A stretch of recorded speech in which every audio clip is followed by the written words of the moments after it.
Kinamumuhian ni Althea Santos ang maagang paggising, ngunit ngayon ay nagising siya kalahating oras bago pa man tumunog ang kanyang alarm clock. Ang sinag ng araw sa tropiko ay tumatago sa mga siwang ng bintana, gumuguhit ng mga kakaibang anino sa pader.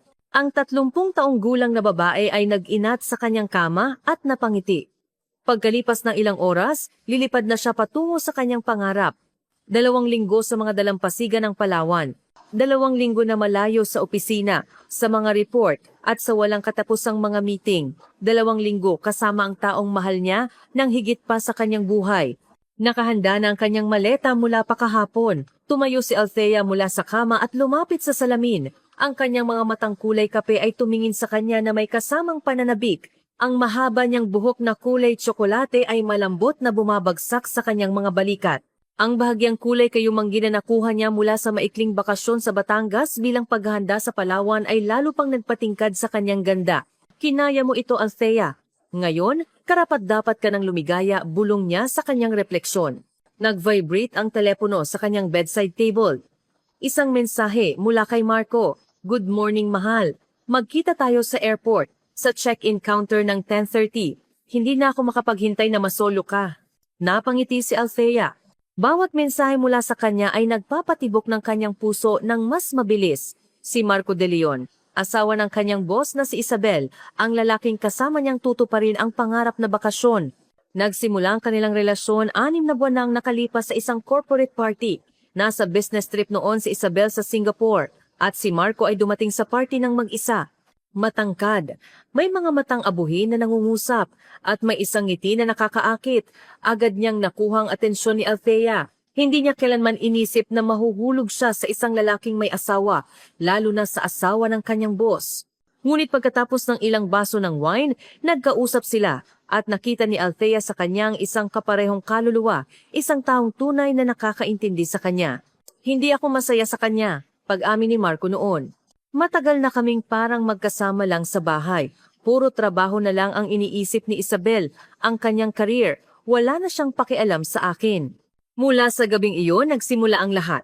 Mga lihim na pagkikita pagkatapos ng trabaho, mga mensaheng agad nilang binubura, mga tawag mula sa telepono sa opisina para hindi mag-iwan ng bakas. Alam ni Althea na mali ang kanyang ginagawa. Sa Nexus Global Inc., kung saan 5 taon na siyang nagtatrabaho bilang isang financial analyst, si Isabel De Leon ang CEO, ang kanyang direktang pinuno. Isang babaeng makapangyarihan, ambisyosa at laging impeccably dressed, kinatatakutan siya ng kanyang mga empleyado. Walang nangangahas na sumuway sa kanya o kwestiyonin ang kanyang mga desisyon, ngunit naging mas malakas ang pag-ibig kaysa sa takot. Nang iminungkahi ni Marco na magkasama silang umalis ng 2 linggo papuntang El Nido, pumayag si Althea ng walang pag-aalinlangan. Pinlano nila ang lahat. Si Isabel ay pupunta sa isang international conference sa Hong Kong. 2 linggo ng kalayaan.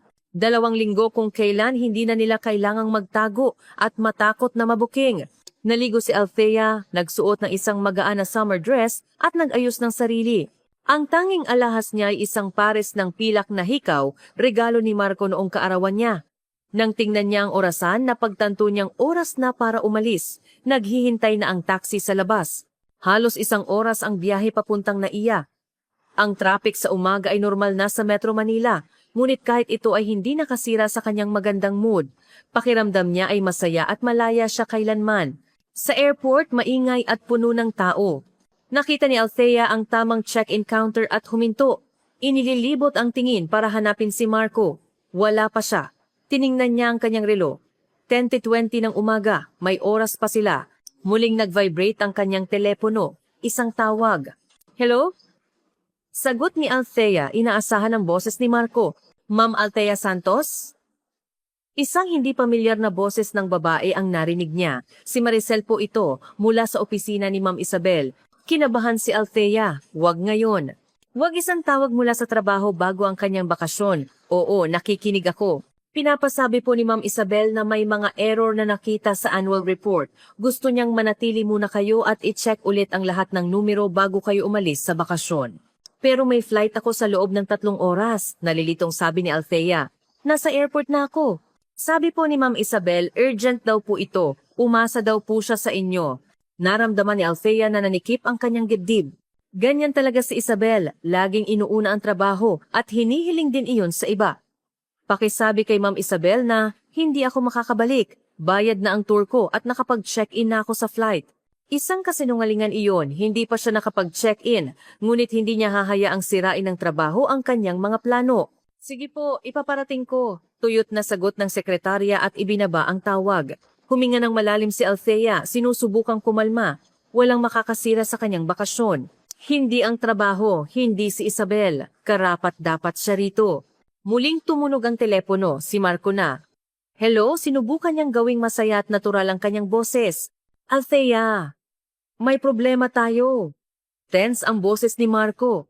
Biglang kinansela ni Isabel ang biyahe niya sa Hong Kong. Sabi niya, may nakita raw siyang mga pagkakamali sa mga report at gusto niyang personal na ayusin. Naramdaman ni Althea na gumuho ang mundo sa kanyang paanan. Anong ibig mong sabihin?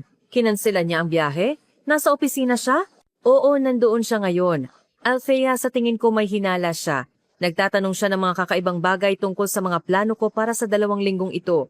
Sinabi kong mangingisda ako kasama ang mga kaibigan, pero parang hindi siya naniwala. Napapikit si Althea, lahat ay nasisira. Ang kanilang perpektong plano, ang kanilang pinakahihintay na bakasyon. Anong gagawin natin? Hindi ko alam. May desperasyon sa boses ni Marco. Siguro, dapat nating ipagpaliban ang biyahe. Naramdaman ni Althea ang kirot ng pagkadismaya. Matagal nating hinintay ito, Marco. Aatras na lang ba tayo sa huling sandali? Althea, kapag nalaman ni Isabel ang tungkol sa atin, hindi ko kayang isugal ngayon. Ang hiwalayan sa kanya ay sisira sa akin sa pinansyal. Nanahimik si Althea, alam niyang napakayaman ni Isabel. Karamihan sa kanilang mga ari-arian ay nakapangalan sa kanya. Maraming beses nang sinabi ni Marco na gusto niyang iwanan ng asawa pero natatakot siyang maiwang walang-wala. Sige, sa wakas ay sabi ni Althea. Pero anong gagawin ko? Nandito na ako sa airport. Hintayin mo ako, sagot ni Marco. Pupunta ako dyan at pag-uusapan natin. Kailan? 1 oras. Pinakamatagal na ang 1.5 oras. Kailangan ko munang makipagkita kay Isabel para hindi maghinala. Sige, maghihintay ako. Buntong hininga ni Althea at ibinaba ang tawag. Naiwan siyang mag-isa sa gitna ng maingay na airport. Dala ang maleta at wasak na mga pangarap. Lumayo si Althea. Nakahanap ng bakanting upuan malapit sa bintana at naupo. Pinapanood ang mga eroplanong lumilipad. Bawat isa sa kanila ay nagdadala ng mga pangarap at plano ng iba. Ang eroplano niya ay dapat lumipad sa loob ng 3 oras, ngunit ngayon ay hindi na siya sigurado kung makakasakay pa siya. Lumipas ang kalahating oras, ngunit hindi tumatawag si Marco. Ilang beses niyang tiningnan ang kanyang telepono, natatakot na baka may na-miss siyang tawag o mensahe. Wala.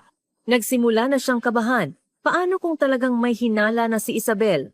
Paano kung nabunyag na ang kanilang lihim? Sa sobrang pag-iisip, hindi niya napansin ang isang matandang babae na huminto sa tabi niya. Nakasuot ito ng simpleng duster at may dalang basket ng sampagita. Ang kanyang kulay pilak na buhok ay nakapusod at ang kanyang mukha ay puno ng mga linya ng karanasan. Mag-isa kang nalulungkot, ineng, sabi ng matanda na may mahinang tinig. Tumingin si Althea. Madalas may mga nagtitinda sa labas ng airport. May hinihintay po ako. Tuyot niyang sagot, umaasang aalis na ang babae. Isang kaibigan? Ngumiti ang matanda, ipinapakita ang ilang natitirang ngipin o isang mangingibig. Nagulat si Althea, paano nahulaan ang babaeng ito? Pasensya na po, pero ayaw kong... Naiintindihan ko, putol ng matanda. Mayroon kang isang lihim, isang malaking lihim. Umupo ito sa tabi ni Althea nang hindi nagpapaalam. Makinig ka sa akin, magandang dalaga. Nakikita ko ang panganib sa iyong mga mata.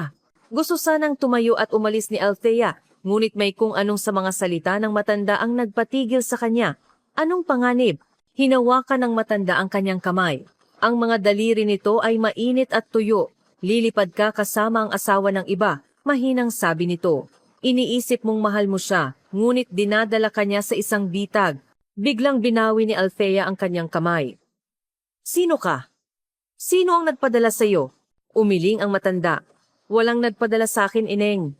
Nakikita ko lang ang hindi nakikita ng iba, at nakikita ko ang panganib. Anong klasing panganib? Sa kabila ng pagdududa, naramdaman ni Althea ang kilabot sa kanyang likod. Ibalik mo ang tiket mo? Matigas na sabi ng matanda.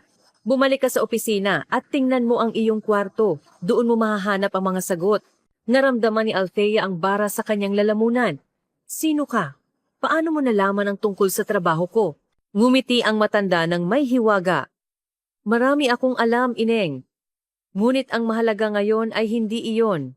Ang mahalaga ay bumalik ka. Kung hindi ay huli na ang lahat.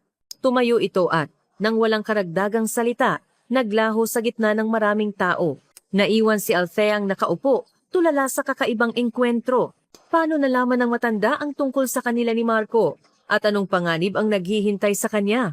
Nag-vibrate ang kanyang telepono. Isang mensahe mula kay Marco. Hindi ako makakapunta. Hindi ako pinapaalis ni Isabel. Mukhang may hinala talaga siya. Ipagpaliban na lang natin ang biyahe. Sorry, mahal. Binasa ni Althea ang mensahe ng paulit-ulit hindi makapaniwala. Lahat ay gumuho. Ang buong plano, lahat ng pag-asa. At naalala niya ang mga salita ng matanda. Ibalik mo ang tiket mo. Bumalik ka sa opisina at tingnan mo ang iyong kwarto. Posible kayang mayroon ngang isang bagay sa opisina na dapat niyang malaman. Paano kung hindi lang naghihinala si Isabel, kundi alam na niyang tungkol sa kanila ni Marco?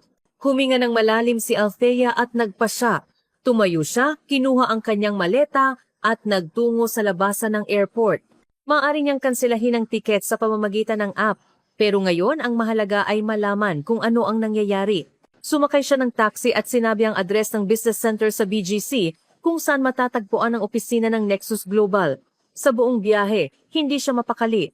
Ang mga salita ng matanda ay umalingaw-ngaw sa kanyang isipan na parang isang babala, isang propesiya. Nang huminto ang taxi sa harap ng pamilyar na gusali, nag-alinlangan si Althea. Baka kalokohan lang ang lahat ng ito. Baka hindi niya dapat paniwalaan ang isang random na manghuhula sa airport. Ngunit sinasabi ng kanyang kutob na tama ang kanyang ginagawa. Nagulat ang security guard sa entrance nang makita si Althea na may dalang maleta. Ma'am Althea, akala ko po naka-leave na kayo? May nakalimutan ng akong mga dokumento. Pagsisinungaling niya. Kailangan kong kunin. Sige po, tango ng guard. Tuloy po kayo.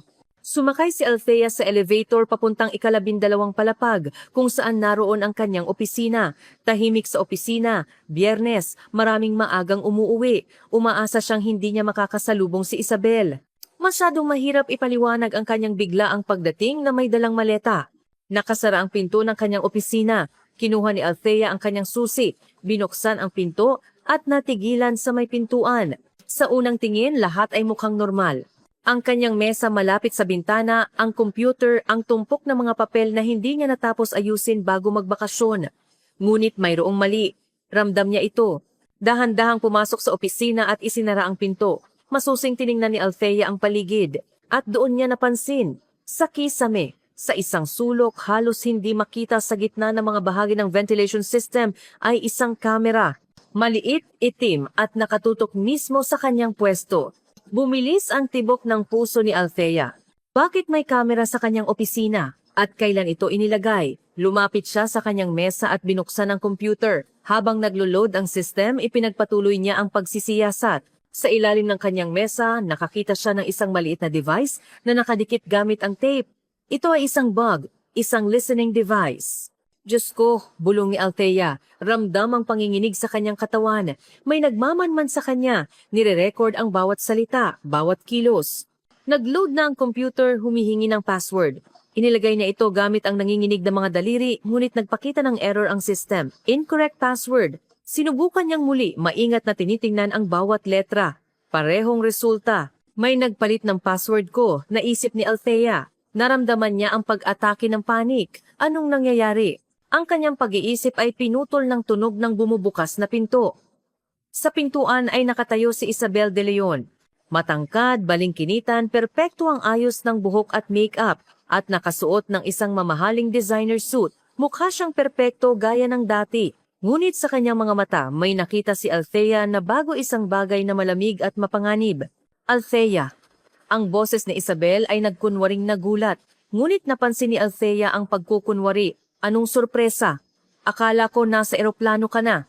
Naramdaman ni Althea ang pag-init ng kanyang mga pisngi. Hindi niya alam kung anong sasabihin. Kinailangan kong bumalik. May problema sa mga dokumento. Ganoon ba? Pumasok si Isabel sa opisina at isinara ang pinto. Akala ko dahil sa asawa ko. Natigilan si Althea. Alam ni Isabel. Sa buong panahon na ito, alam niya. Hindi ko maintindihan ang sinasabi mo, sinubukan niyang manatiling kalmado. Tumawa si Isabel, ngunit walang saya sa kanyang tawa. Tigilan mo na, Althea. Alam ko ang lahat.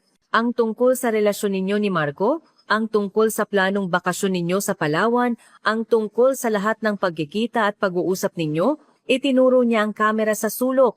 Sa tingin mo ba tanga ako para hindi mapansin na ang sarili kong asawa ay may relasyon sa aking empleyado? Minanmanan kita ng ilang buwan. Bawat hakbang mo, bawat salita. Naramdaman ni Althea na parang gumuho ang lupa sa ilalim niya. Sa buong panahon, para silang nasa isang fishbowl. Ang lahat ng inakala nilang lihim ni Marco ay alam pala ni Isabel. Bakit? Iyon lang ang nasabi ni Althea. Bakit? Lumapit si Isabel. Tinanong mo kung bakit ko minanmanan ang babaeng kinakama ng asawa ko. Hindi, umiling si Althea. Bakit mo hinayaang magpatuloy ito? Bakit hindi mo ko sinisante agad? Bakit hindi ka gumawa ng iskandalo kay Marco?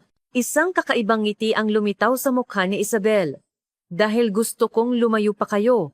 Gusto kong maramdaman ninyo na ligtas kayo, na maniwala kayo sa inyong katalinuhan. Huminto siya para sa isang dramatic pause. Pagkatapos, gusto kong wasakin kayong dalawa. Natulala si Althea. Ibubuka na sana niya ang kanyang bibig para magsalita ngunit walang lumabas na salita. Alam mo kung ano ang pinaka-interesante? Pagpapatuloy ni Isabel, naglalakad-lakad sa opisina.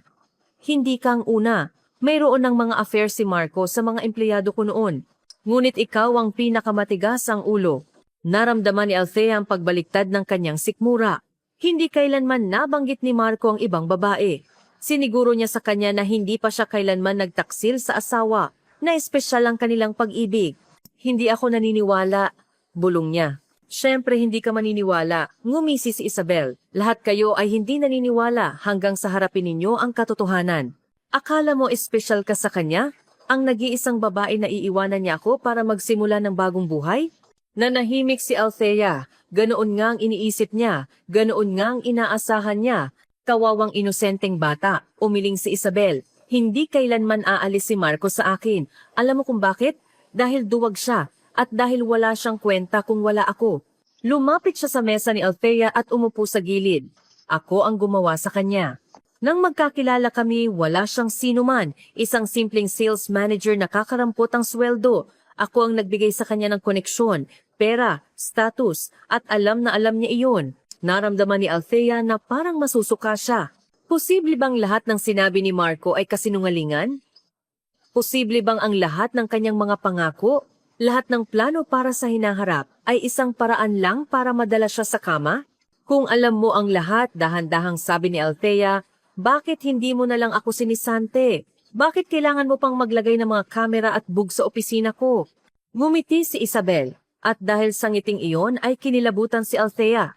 Dahil hindi lang ito tungkol sa relasyon mo sa asawa ko. May mas mahalaga pa. Tumayo siya at lumapit sa bintana, nakatingin sa syudad sa ibaba. Ang Nexus Global ay hindi lang isang kumpanya, Althea. Ito ang buhay ko. Itinayo ko ito mula sa wala. Ginawa ko itong isa sa mga lider sa merkado at hindi ko hahayaan ang sinuman na ilagay sa panganib ang aking pinaghirapan. Kahit pa ang taong iyon ay ang sarili kong asawa. Kumunot ang noo ni Althea, hindi maintindihan kung saan patungo si Isabel. Hindi ko pinanganib ang iyong kumpanya. Nagmahal lang ako. Sa asawa ko, putol ni Isabel. Posible. Ngunit nakuha mo rin ang access sa mga financial documents na hindi mo dapat makita. Naalala ni Althea kung paano, ilang buwan na ang nakalipas. Hiniling sa kanya ni Marco na suriin ang ilang mga report. Sabi niya, masyadong abala si Isabel at ipinasa ito sa kanya, ngunit wala siyang alam sa finance. Hindi ito pinansin ni Althea noon. Sa huli, asawa siya ng direktor at may karapatang humiling ng ganoong mga dokumento. Yung mga report na iyon? Tanong niya. Pero wala namang espesyal doon. Mga ordinaryong financial summary lang, hindi eksakto. Humarap si Isabel sa kanya. Hindi mo napansin ang mga pagkakaiba? Mga numero na hindi nagtutugma? Sinubukan ni Althea na alalahanin. Makapal ang mga report, 10 pahina ng mga talahanayan at graph. Mabilis niya itong tiningnan, hindi na pinasok ang mga detalye. Hindi. Sa tingin ko maayos naman ang lahat. Buti na lang para sa akin. Tango ni Isabel. Kung hindi, iba sana ang pag-uusapan natin. Lumapit siya ng husto kay Althea. Makinig kang mabuti. Ngayon, kukunin mo ang iyong mga gamit at aalis ka na magpakailanman. Hindi kita idedemanda para sa pagnanakaw ng commercial information. Hindi ko sisirain ang iyong reputasyon sa pagsasabi sa lahat kung paano ka nakipagtalik sa asawa ng iyong boss. Hahayaan lang kitang maglaho sa buhay ko. Naramdaman ni Althea ang pag-akyat ng galit sa loob niya. Lahat ng pananakot na ito, hindi niya ito zasluga. Paano kung hindi ako umalis? Mahinang tanong niya. Paano kung magpasya akong manatili at lumaban? Tumawa si Isabel, ngunit nanatiling malamig ang kanyang mga mata. Lalaban kanino? Sa akin? Wala kang pag-asa, Althea. Dudurugin kita na parang langgam. Kinuha niya ang kanyang telepono mula sa bulsa at ipinakita kay Althea ang screen, isang video. Dito, naghahalikan sila ni Marco sa kanyang opisina. Mayroon akong daan-daang ganitong mga recording, sabi ni Isabel. Bawat pagkikita ninyo, bawat pag-uusap, kaya kong wasakin kayong dalawa kung gugustuhin ko. Nakatitig si Althea sa screen, hindi maalis ang tingin. Talagang para silang nasa isang fishbowl sa buong panahon. Paano si Marco? Tanong niya. Itataboy mo rin ba siya sa buhay mo? Si Marco? Itinago ni Isabel ang telepono. Hindi, iba ang gagawin ko sa kanya. Mananatili siya sa akin dahil wala siyang halaga kung wala ako. Naglakad siya papunta sa pinto, ngunit huminto sa may pintuan. May 1 oras ka para kunin ang iyong mga gamit at umalis sa opisina. Pagkatapos nito, bibigyan ko ng utos ang security na huwag ka nang papasukin sa gusali at oo, huwag mo nang subukang tawagan si Marco. Hindi na niya sasagutin ang iyong mga tawag. Lumabas si Isabel, iniwan si Althea na mag-isa sa opisina na ginawang surveillance center. Napaupo si Althea sa upuan, ramdam ang pag-agos ng luha. Lahat ay gumuho. Ang kanyang career, ang kanyang relasyon, ang kanyang pag-asa sa hinaharap, lahat ay naging abo.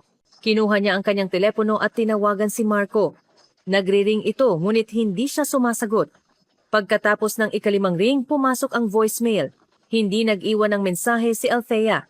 Ano ang sasabihin niya? Na alam na ni Isabel ang lahat, na nawasak na ang kanilang mga plano, na baka ang lahat ng namagitan sa kanila ay isa lang Ocherinuy Razvlichenia para sa kanya. Ang kanyang tingin ay napadpad sa computer. Pinalitan ang password, ngunit baka makapasok siya sa ibang paraan. Nagtrabaho si Althea sa IT department bago naging financial analyst at may natatandaan pa siyang ilang mga kasanayan. Kinuha niya ang isang flash drive mula sa kanyang bag laging dala para sa mga emergency. Ipinasok niya ito sa USB port at nagpatakbo ng isang recovery program. Pagkalipas ng ilang minuto, nakuha niya ang access sa kanyang computer, nilampasan ang standard authentication system. At least ito gumagana, naisip ni Althea, nakatingin sa kanyang desktop. Binuksan niya ang kanyang email, ngunit natuklasan na karamihan sa mga sulat ay nabura na. Mukhang nilinis na ni Isabel o ng sino man sa kanyang utos ang kanyang account. Sinuri ni Althea ang mga network drive, parehong mga financial report na pinagtrabahuhan niya sa mga nakaraang buwan. Lahat ay mukhang normal, ngunit hindi mawala sa isip niya ang mga sinabi ni Isabel. Hindi mo napansin ang mga pagkakaiba? Mga numero na hindi nagtutugma? Ano ang ibig niyang sabihin? Binuksan ni Althea ang folder na may mga report na ipinakita sa kanya ni Marco. Sinimulan niyang suriin ng maigi ang bawat numero, bawat formula sa mga spreadsheet, at doon niya nakita ito, mga maliliit na pagkakaiba sa mga halaga ng write-off na hindi maayos na naidokumento, mga pondo na inilipat sa mga account ng mga kumpanya na wala sa opisyal na listahan ng mga supplier. Diyos ko, bulong ni Althea, ito ay financial fraud, money laundering. Para maging eksakto, sabi ng isang boses sa likuran niya. Biglang lumingon si Althea. Sa pintuan ay nakatayo si Marco. Mukha siyang pagod, maluwag ang kanyang kurbata, at mababasa sa kanyang mukha ang desperasyon. Marco, anong nangyayari? Tumayo si Althea, hindi alam kung matutuwa ba sa kanyang pagdating o matatakot. Pumasok siya sa opisina at isinara ang pinto. Naglilinis ng pera si Isabel sa pamamagitan ng kumpanya, mahinang sabi niya habang lumalapit kay Althea. Ilang taon na? Nalaman ko lang ito nang hindi sinasadya, 6 na buwan na ang nakalipas. Naramdaman ni Althea ang pagpintig ng dugo sa kanyang mga sentido. At hindi mo sinabi sa pulis? Hindi ka lumapit sa BIR? Mapait nang ngumisi si Marco. Sa anong ebidensya? Lahat ay nakaayos para ang mga bakas ay patungo sa akin. Ako ang nakalista bilang direktor ng ilang mga shell company. Ang pirma ko ang nasa karamihan ng mga dokumento. Perpekto ang pagkakaayos ni Isabel. Kung sasabog ito, ako ang mananagot. Tiningnan ni Althea si Marco. Hindi makapaniwala sa narinig. Mas komplikado at nakakatakot pala ang lahat kaysa sa inaakala niya. Kaya mo ako pinasuri ng mga report na iyon? Tanong niya. Gusto mong makita ko ang pandaraya? Tumango si Marco. Umaasa akong mapapansin ng sariwang mga mata mo ang mga bagay na nakaligtaan ko. Anumang ebidensya na magtuturo kay Isabel at hindi sa akin. Pero mukhang wala kang nakitang kahina-hinala. Hindi ako naghahanap, mahinang pag-amin ni Althea. Tiningnan ko lang ang pangkalahatang mga numero, hindi na ako pumasok sa mga detalye. Bumuntong hininga si Marco at naupo sa upuan sa tapat niya. Gaano nakatagal niyang alam ang tungkol sa atin? Tanong ni Althea nakatingin sa kamera sa sulok.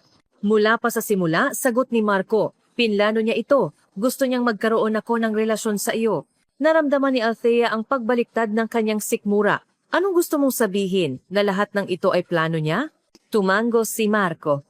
Alam ni Isabel na nagtrabaho ka sa IT noon, na may mga kasanayan ka na maaaring maging kapaki-pakinabang. Sinadya ka niyang ilagay bilang financial analyst, binigyan ka ng access sa mga report, at pagkatapos ay inutusan akong makipaglapit sa iyo. Tiningnan siya ni Althea, hindi makapaniwala. Ginagamit mo ako. Sa buong panahon, sinusunod mo lang ang kanyang mga utos. Hindi! Umabante si Marco. Oo, sa simula iyon ang plano niya, ngunit pagkatapos... Pagkatapos, tunay akong nahulog sa iyo, Althea. Sumpa ko, lahat ng namagitan sa atin ay totoo. Umiling si Althea, ramdam ang pag-agos ng luha. Paano ako maniniwala sa iyo ngayon, pagkatapos ng lahat ng nalaman ko? Inabot ni Marco ang kanyang kamay, sinusubukang hawakan siya, ngunit umiwas si Althea. Naiintindihan ko ang nararamdaman mo, mahinang sabi niya. Ngunit ngayon kailangan nating isipin kung paano makakalabas sa sitwasyong ito. Mapanganib si Isabel. Hindi siya titigil hanggat hindi niya tayo nawawasak. Bakit niya sinimulan ang lahat ng ito? Tanong ni Althea. Bakit kailangan niyang maglaban ng pera sa pamamagitan ng kumpanya? Si Isabel ay nagtatrabaho para sa mga taong hindi mo gugustuhing makilala, sagot ni Marco. Ang Nexus Global ay isang perpektong plataporma para gawing legal ang mga pondong nakuha sa ilegal na paraan. Malaking turnover, maraming international contracts, komplikadong istruktura ng financial flows. Isang perpektong takip. Naalala ni Althea kung gaano kabilis lumago ang kumpanya sa mga nakaraang taon, kung paano laging nakakahanap si Isabel ng mga bagong kliyente at kasosyo, kung paano ang ilang mga deal ay isinasara ng may hindi kapanipaniwalang bilis at sa napakagandang mga kondisyon. At anong gagawin natin ngayon? Tanong niya. Hindi tayo basta-basta makakaalis. Hindi niya tayo hahayaan. May plano ako, sagot ni Marco, pero kailangan ko ang tulong mo. Yumuko siya papalapit at nagsalita na parang bumubulong. Sa mga nakaraang buwan, nangungulekta ako ng ebidensya. Mga kopya ng dokumento, mga recording ng pag-uusap, data sa mga bank transfer, lahat ng maaaring mag-ugnay sa pandaraya ng direkta kay Isabel at hindi sa akin. Ngunit hindi ito sapat. Kailangan ko ng isang taong may mga kasanayan mo para makuha ang access sa kanyang personal na computer. Ang kanyang computer? Nagulat si Althea. Imposible iyon. Mas protektado pa iyon kaysa sa Pentagon. Hindi eksakto. Ngumiti si Marco. Nasa akin ang kanyang mga password. Nakita ko noong minsan siyang nag-type. Ngunit may two-factor authentication. At kailangan ko ng isang taong makakalampas dito. Nag-isip si Althea. Sa teknikal na aspeto, posible ito. Maaari siyang gumawa ng isang script na sasaluhin ng authentication signal at bibigyan sila ng pansamantalang access. Ngunit napakalaki ng panganib. At paano tayo makakapasok sa kanyang opisina? Tanong ni Althea. Lagi niyang nilalak iyon kapag umaalis. May kopya ako ng susi, sagot ni Marco. Hindi alam ni Isabel. Matagal ko na itong ginawa para sa emergency. Tumingin siya sa kanyang relo. Nasa meeting si Isabel ngayon kasama ang mga investor. Mananatili siya doon ng hindi bababa sa 2 oras. Ito na ang ating pagkakataon. Nag-alinlangan si Althea. Ang lahat ng ito ay parang isang baliw na plano mula sa isang crime movie. Pag-hack sa computer ng iba, pagnanakaw ng confidential information. Kung mahuhuli sila, tiyak na kulungan ang bagsak. At pagkatapos? Tanong niya. Sabihin nating nakuha natin ang ebidensya. Ano ang susunod? Ibibigay natin ito sa NBI at sa BIR, sagot ni Marco. Anonymous, syempre. Hayaan silang mag-imbestiga kay Isabel at sa kanyang mga protektor. At tayo hinawakan niya ang kamay ni Althea, makakapagsimula tayo ng bagong buhay, magkasama tulad ng plano natin. Tiningnan siya ni Althea, hindi alam kung maniniwala sa kanyang mga salita. Pagkatapos ng lahat ng nalaman niya, mahirap magtiwala kay Marco, ngunit wala siyang pagpipilian. Halos sinisante na siya ni Isabel at walang trabaho at rekomendasyon, magiging mahirap maghanap ng bagong posisyon. Bukod pa rito, kung hindi nila pipigilan ang pandaraya, hindi alam kung saan itong hahantong. Sige, sa wakas ay sabi niya, tutulungan kita. Ngunit pagkatapos nito, maghihiwalay tayo, magpakailanman. Isang kislap ng sakit ang dumaan sa mga mata ni Marco, ngunit tumango siya. Naiintindihan ko, may karapatan kang magalit sa akin pagkatapos ng lahat. Ngunit ngayon, kailangan nating magtulungan. Gumawa sila ng plano. Gagawa si Althea ng isang programa na magbibigay daan sa kanila na lampasan ang two-factor authentication sa computer ni Isabel. Dadalhin siya ni Marco sa opisina ng direktor at magbabantay para walang makagambala sa kanila. Kokopyahin nila ang lahat ng kinakailangang file at aalis nang hindi napapansin. Binuksan ni Althea ang kanyang laptop at nagsimulang magsulat ng code. Ang kanyang mga daliri ay lumilipad sa keyboard. Sa kabila ng mga taon ng pagtatrabaho bilang financial analyst, hindi niya nakalimutan ang kanyang mga kasanayan sa programming. Handa na, sabi niya pagkatapos ng kalahating oras, isinasara ang laptop. Ngayon, kailangan na lang nating ikonekta ito sa kanyang computer at patakbuhin. Tumango si Marco. Kung gayon, tara na. Kung mas maaga tayong magsimula, mas malaki ang tsansa nating matapos bago bumalik si Isabel.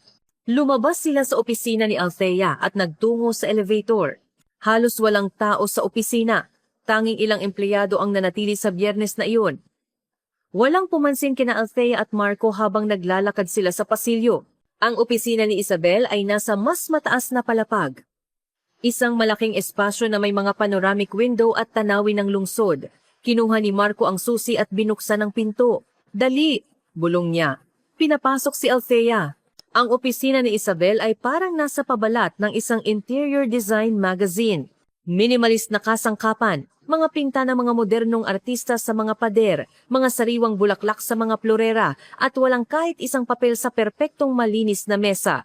Lumapit si Althea sa computer at binuksan ito. Habang naglo-load ang sistema, lumingalinga siya, naghahanap ng mga kamera.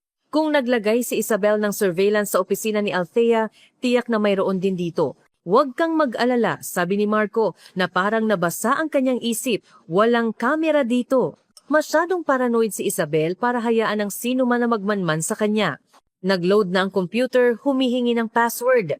Yumuko si Marco at inilagay ang kombinasyon ng mga simbolo. Tinanggap ng sistema ang password ngunit agad na humingi ng code mula sa two-factor authentication app. Ikaw na, sabi ni Marco, umatras. Kinuha ni Althea ang flash drive, ikinonekta ito sa computer at pinatakbo ang kanyang programa. Kumislap ang screen sandali.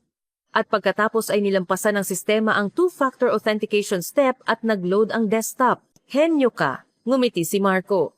Alam ko lang kung paano gumagana ang proteksyon na ito, sagot ni Althea. Hindi inaalis ang tingin sa screen, wala tayong maraming oras. Ano ang eksaktong hinahanap natin?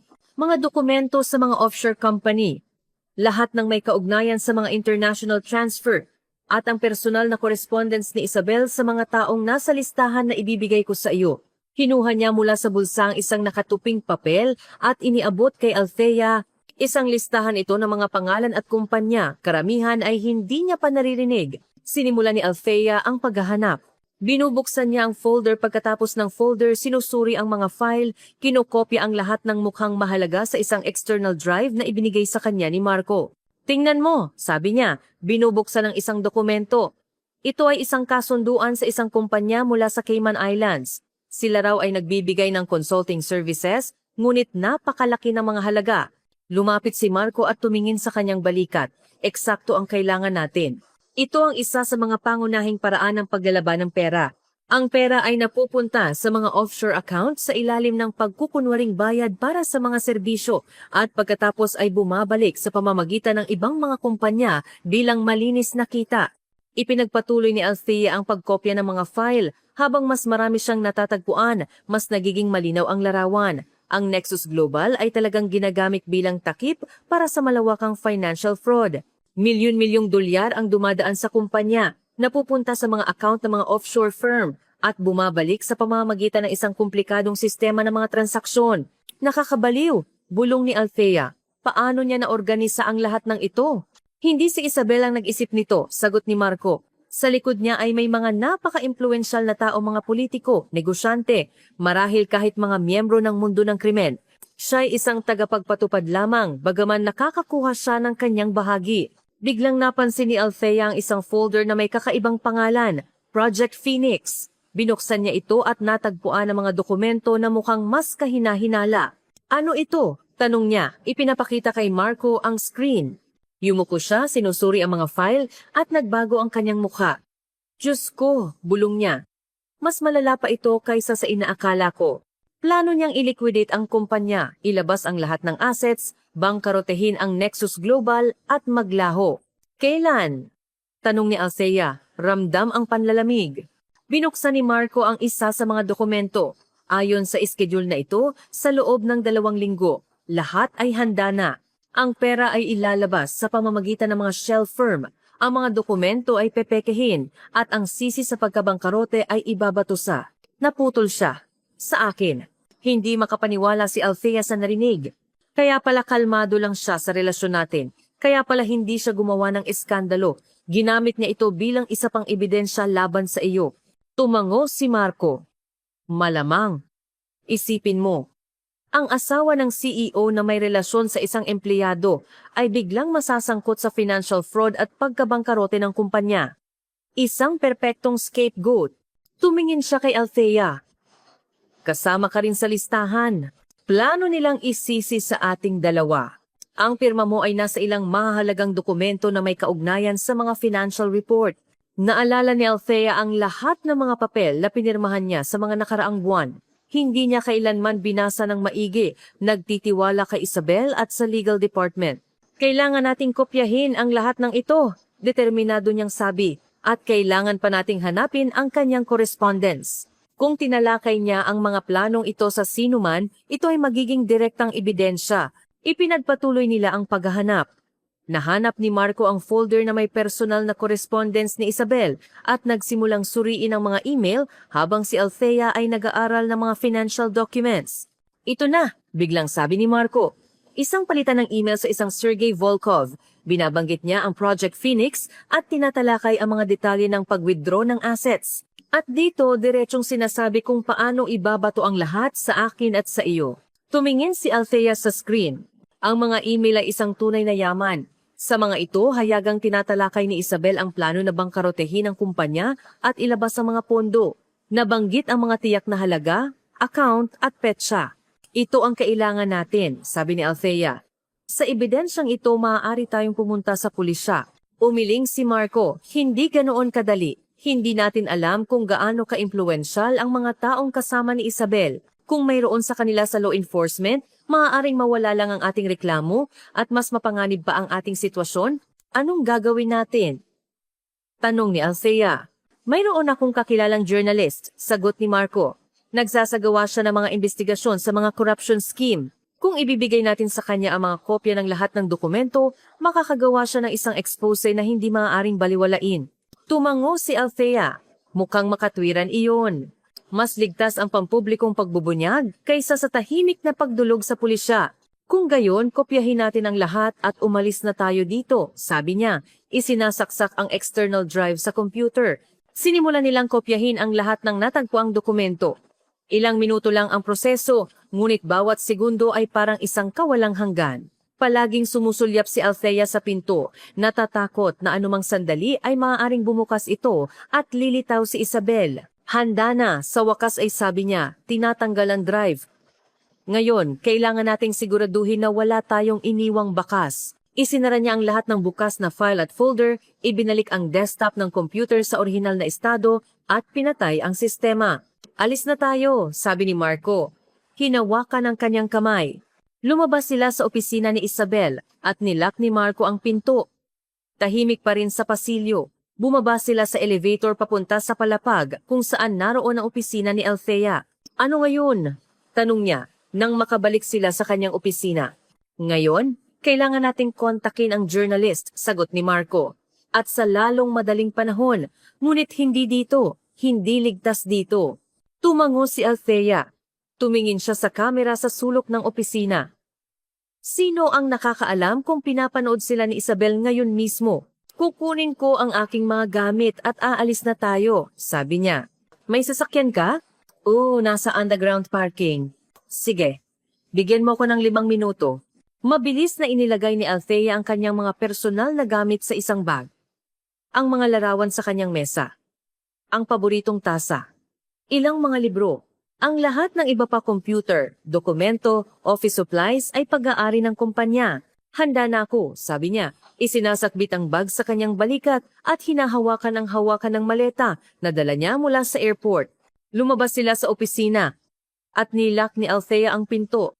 Sa huling pagkakataon, alam niyang hindi na siya babalik sa opisinang ito. Anuman ang kahinatnan ng lahat ng ito, tapos na ang kanyang karera sa Nexus Global. Bumaba sila sa underground parking at lumapit sa sasakyan ni Marco, isang silver na BMW. Binuksan niya ang trunk para ilagay ang maleta ni Althea at biglang natigilan. Anong problema?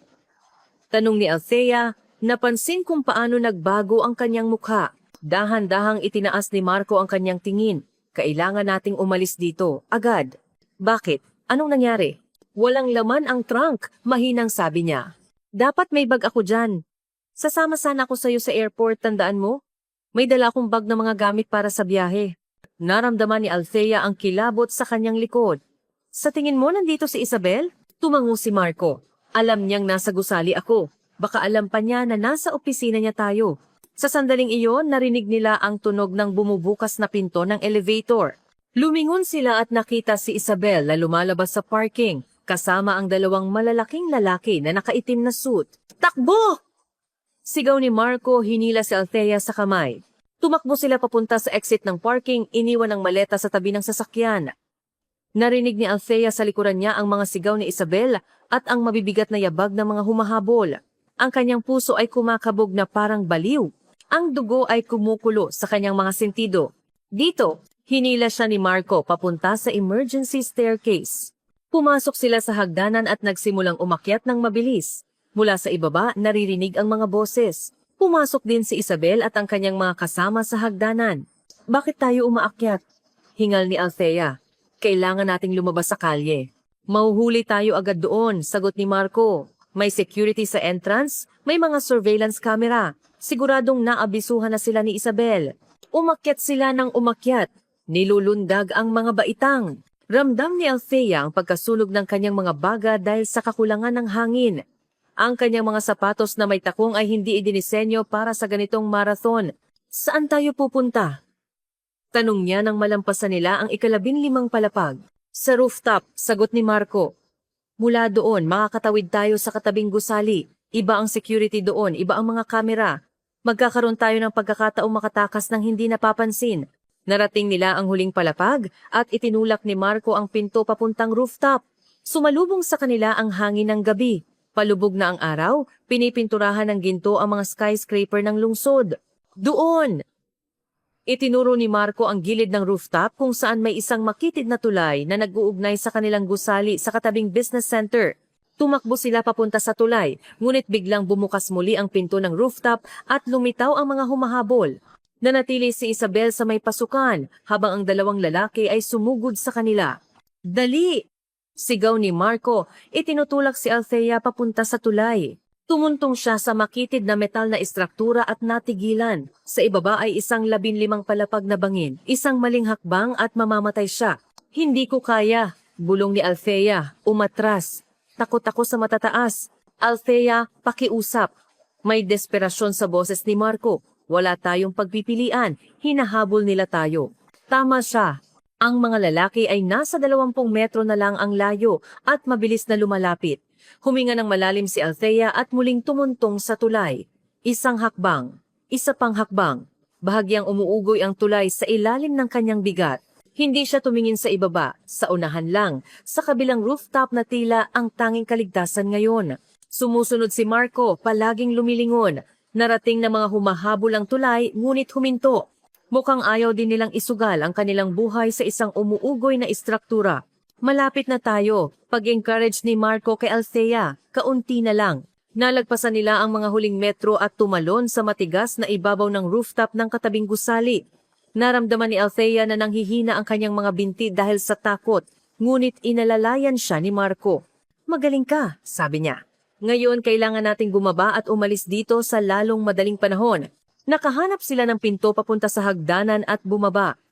Hindi tulad ng kanilang opisina, halos walang tao sa business center na ito. Matagal nang tapos ang oras ng trabaho.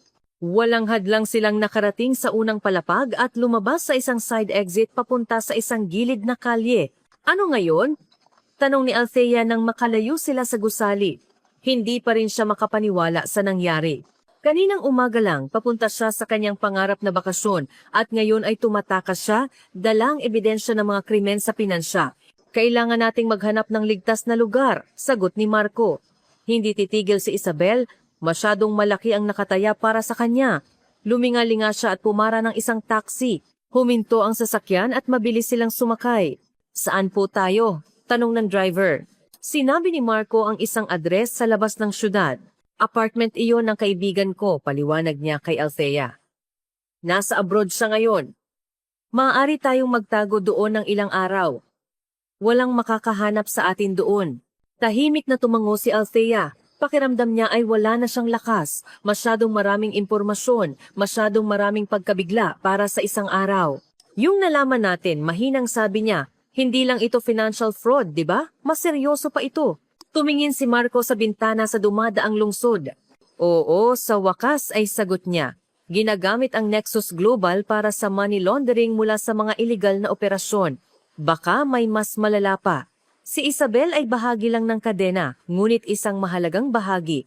"At alam mo ito sa buong panahon?" May panunumbat sa boses ni Althea.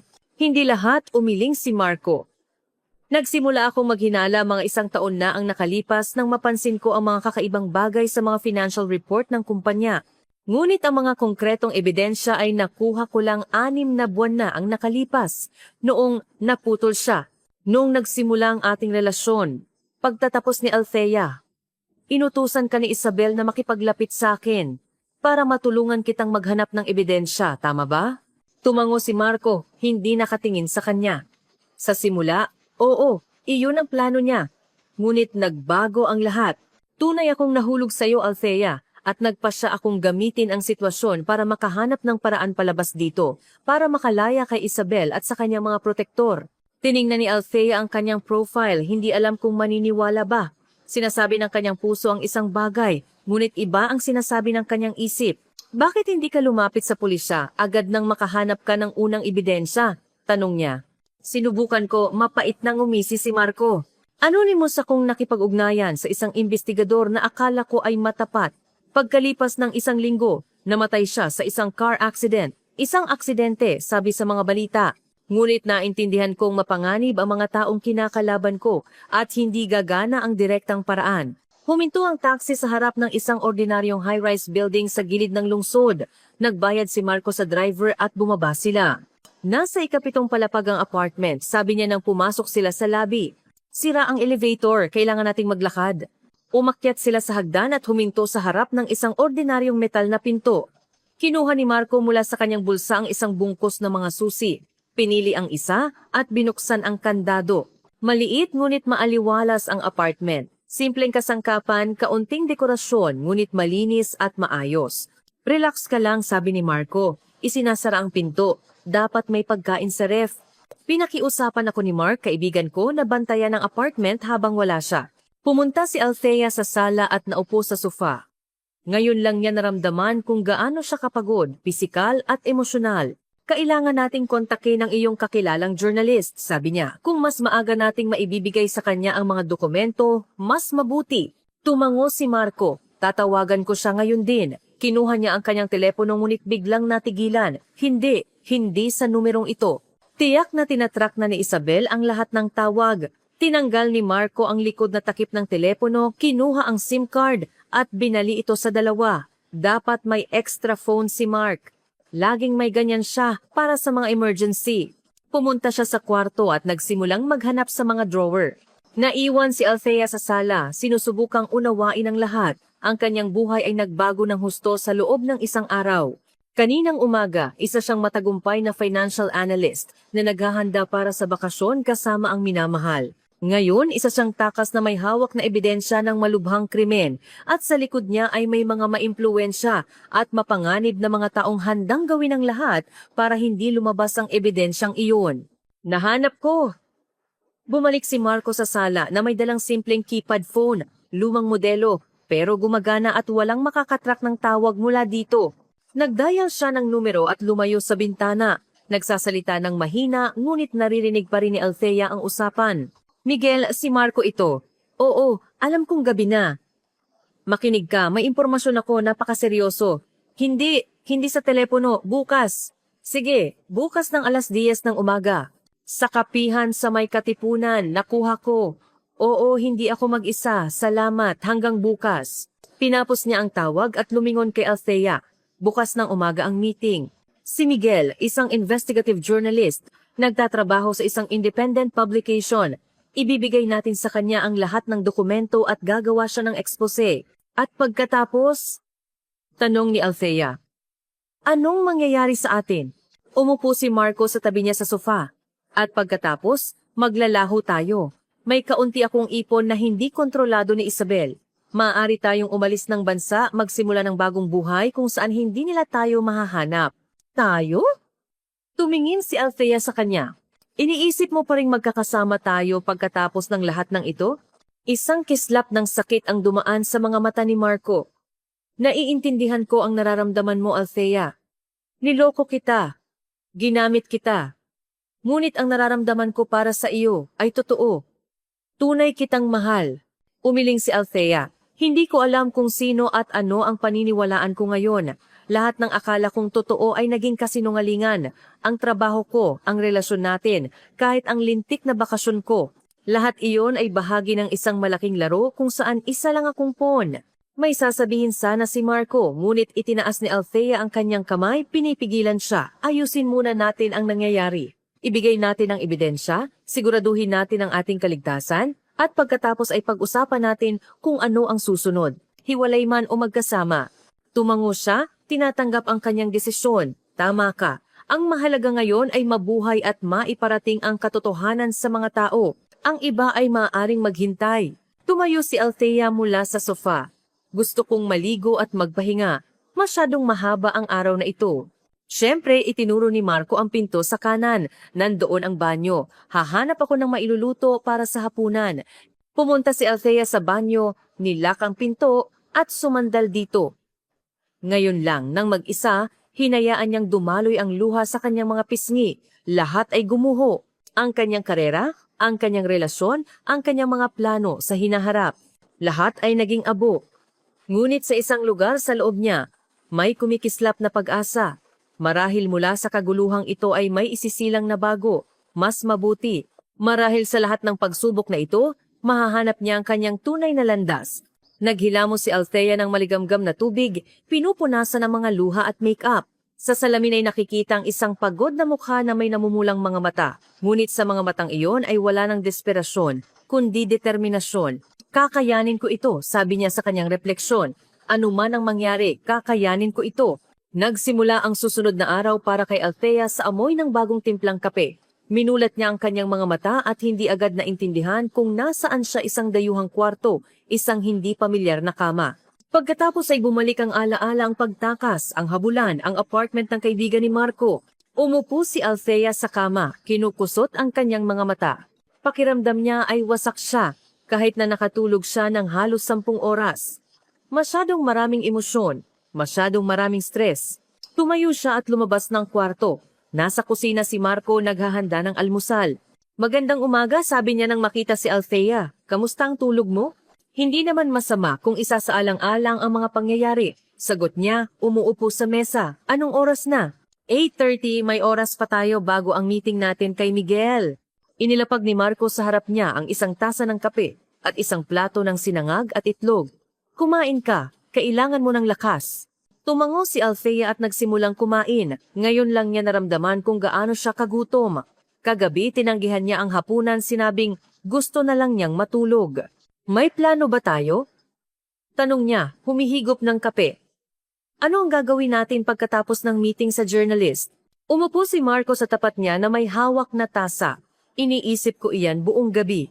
Kailangan nating maglaho pansamantala. May mga kakilala ko sa ibang bansa na maaaring tumulong. Ngunit kailangan muna nating makaalis ng syudad nang hindi napapansin. Tiyak na binabantayan ng mga airport at bus terminal, sabi ni Althea. Alam ni Isabel ang ating mga passport details, maaaring i-track ang mga booking. Tumango si Marco. Eksakto, kaya magdadrive tayo.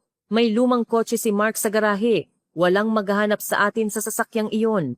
Nag-isip si Althea.